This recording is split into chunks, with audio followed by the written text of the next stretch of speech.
Good morning, everyone, and welcome to Mid Morning.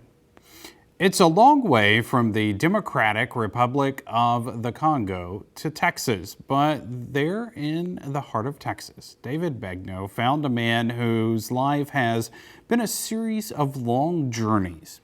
But along the way, he has found support, family, and hope in the American dream. That man you were looking at in the mirror cannot believe everything that he has seen. I just think about my home village because right now my home village has been destroyed to ashes. But from those ashes, Fidel Sebahizi has turned trauma into triumph, and along the way found the American dream right here in Abilene, Texas. Can you change it to 1075? Safeguarding this city far from this one, where he grew up in the Democratic Republic of the Congo in Africa. This church is all that remains after an attack on his home village forced him to flee on foot back in 1996 when he was just 14 years old. You see, his ethnic group was facing persecution. And when another war tore apart Congo in 2004, a lot of people stacked these trucks with everything that they could, leaving behind only the memories that were too heavy to pack. They escaped across the border into Burundi to seek safety at a United Nations refugee camp. In that refugee camp, we got attacked by several heavily armed groups, and we lost 166 people in a matter of 2 hours. Seeing my friends, my family members set on fire, alive. It was like a movie, but it was real. With few belongings and nowhere to belong, really, Sebahizi says he's not even sure how he wound up on a plane bound for the United States of America. It was my first time flying. I was like, is this how people die or what? So it was crazy. So I didn't know where I was going. Far from Congo, in Southern California, Sebahizi started to build a new life. He started taking English classes alongside his father.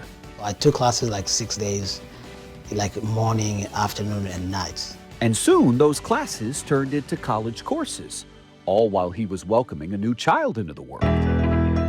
In 2015, he followed a brother to Abilene, Texas.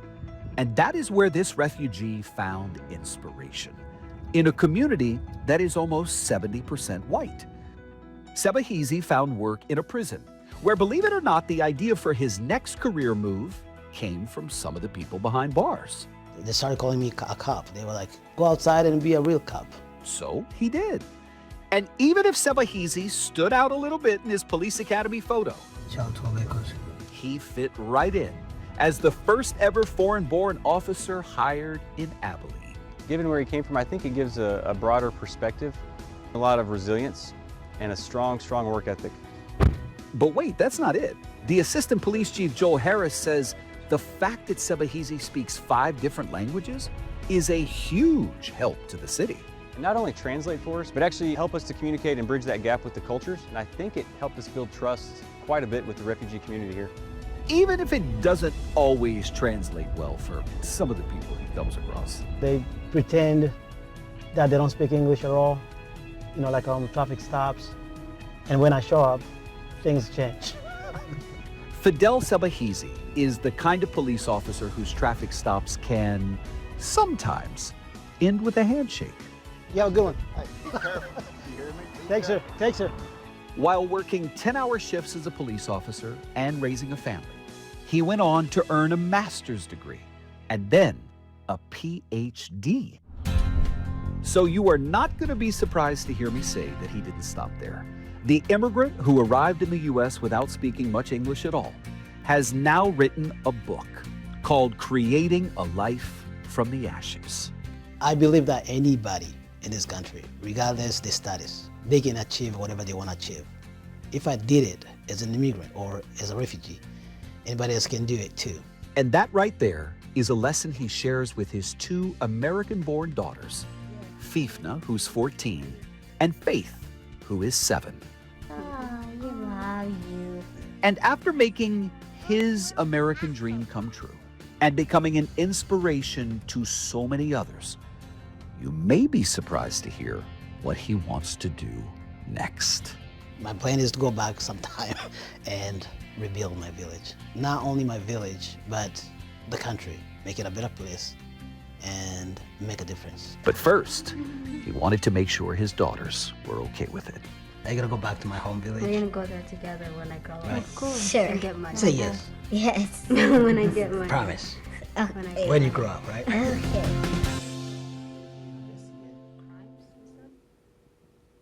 Wow, what an amazing life there and journey he has.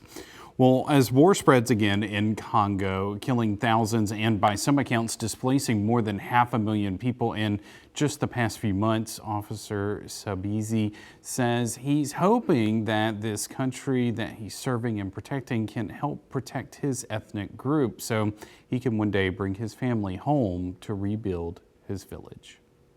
We'll be right back. Welcome back. Spring is around the corner, and if you're one of the millions of Americans who suffer from seasonal allergies, like myself, you may be dreading this time of year, but experts say you can help lessen the impact of allergies. It's that time of year again. The flowers, the sun, the pollen.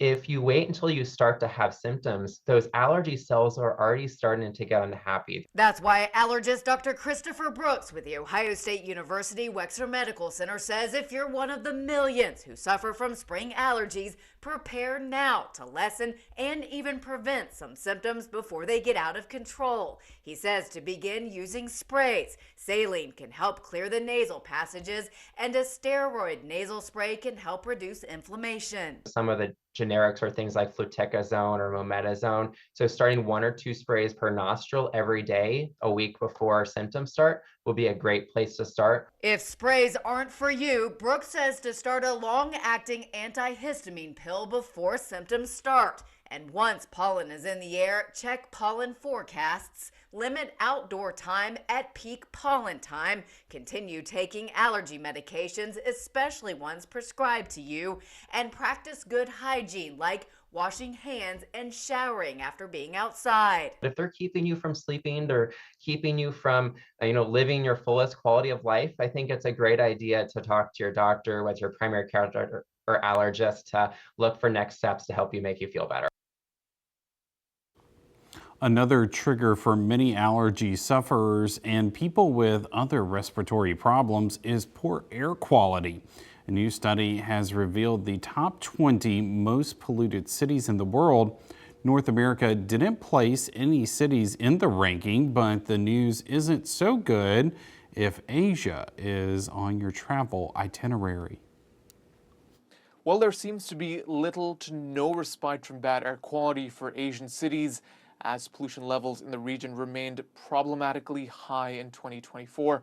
Well, that's a picture that was painted by the Swiss company IQ Air, which tracks global air quality. They published a report looking specifically at fine particulate matter, or PM2.5, in various regions as a metric for pollution. Now, these tiny pollutants, a fraction of the width of a human hair, come from sources like the burning of fossil fuels, dust storms, and wildfires, and have been linked to a whole host of health issues, from heart and lung diseases to cognitive issues in children. The report, which listed the 20 most polluted cities in the world, recorded just one outside of Asia. That was the capital of Chad, N'Djamena. Out of the remaining 19, 13 of the worst polluted cities were actually just from one country, India.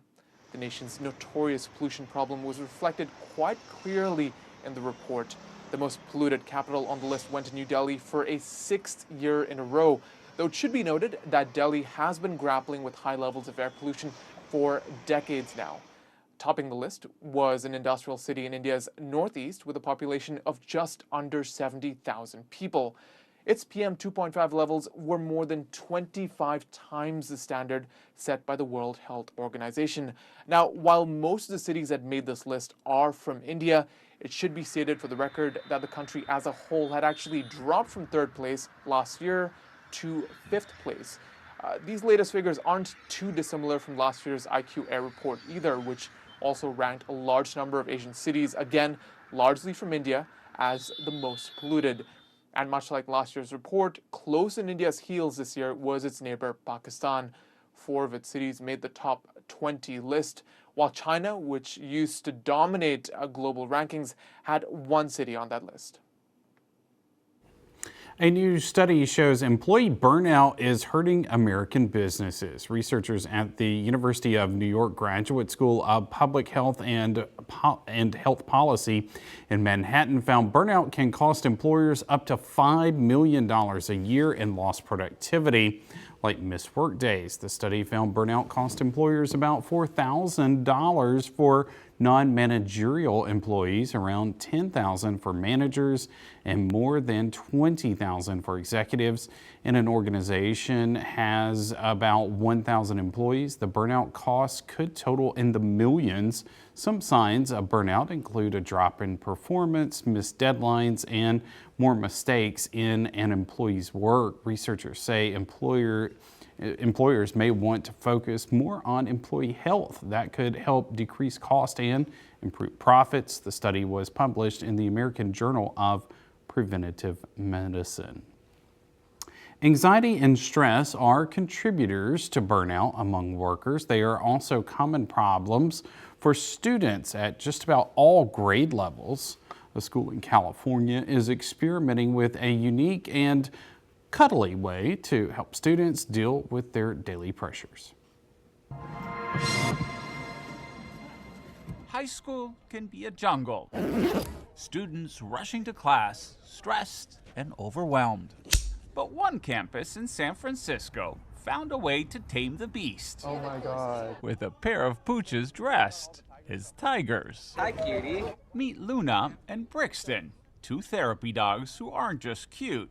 They're the ultimate stress busters, sinking their teeth into anxiety and helping students pounce over the finish line. Can't help putting a smile to your face when you see these 2 dogs. Aksh Varma, a senior at Lick Wilmerding High School, says these dogs have given students here a much-needed pause from the chaos and pressure of student life. One lunch period just like changes the entire momentum of a day, whether it's having a bad day to a good day or a good day to an even better day. For years, therapy dogs have comforted hospital patients and calmed kindergartners. Now high schools are discovering what wagging tails and wet noses can do for stressed out teenagers, especially around midterms and finals. Turns out, quite a lot. Studies show these canine counselors can reduce stress, boost learning, and even improve attendance. It really helps kind of bring joy and lightness to campus. School counselor Yuka Hachiyuma says these dogs are more than just classroom pets. They're changing the way students connect with each other. It's kind of a ripple effect. You see like people start noticing and then you just see more smiles. There are some concerns associated with pet therapy, including safety, allergies, and hygiene. But that hasn't stopped schools from booking these dogs over and over. We get requests almost on a daily basis. Tina Mitchell from the SFSPCA says Luna and Brixton have an instinct for spotting students who need them the most. I think the animals can really sense when people can use their interaction and their connection. In the jungle of high school, Luna and Brixton are a reminder that sometimes a little belly rub is all you need to unleash your stress.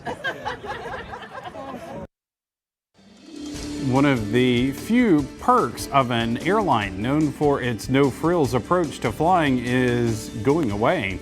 We look at why you may have to pay an extra fee next time you fly.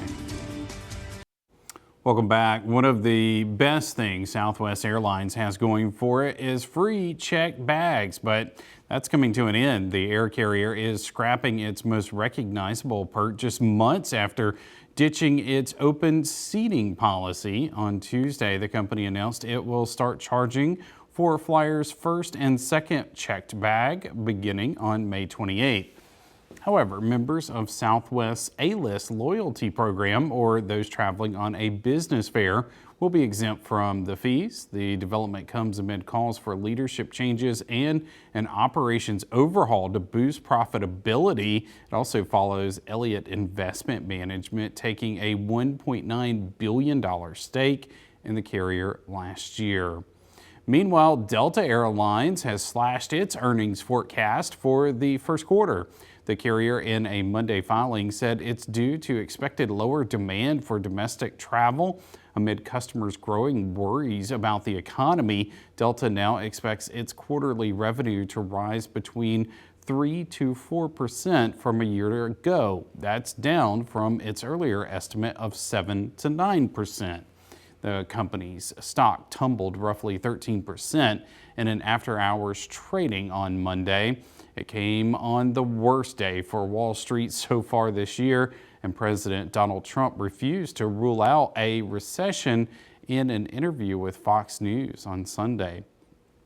Further details on job cuts within the Department of Veterans Affairs will come in June. That's according to an internal VA memo obtained by CNN.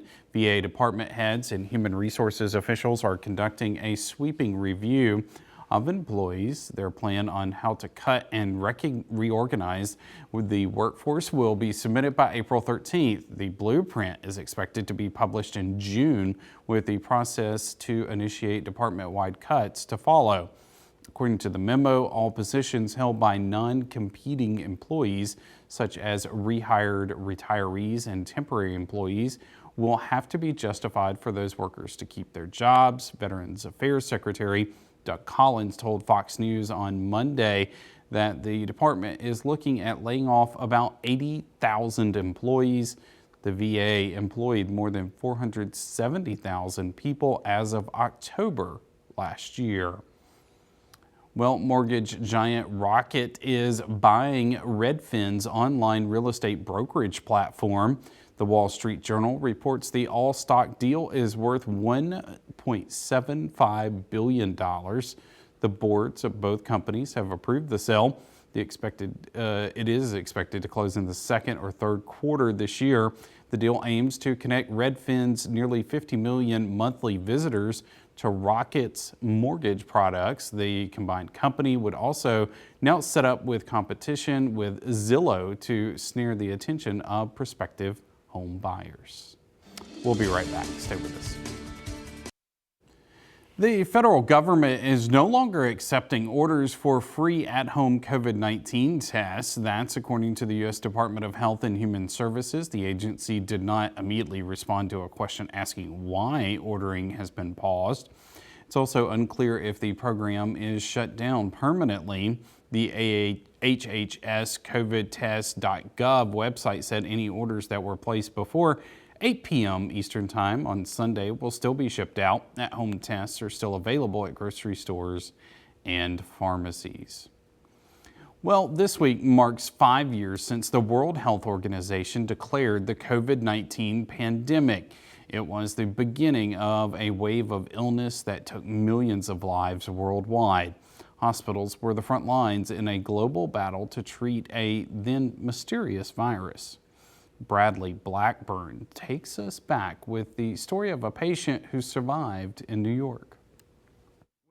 In March 2020, when the world locked down, Sal Mazzara remembers the moment he felt symptoms. Then I had the fever, the cough was persistent, then sweats. The father of two from New York already had a lung condition, so when he struggled to breathe, his wife Josephine drove him to Mount Sinai Hospital. I could not believe what was going on, that I was just dropping my husband off at the hospital and wasn't sure if we were going to see him again. This was an epicenter right here.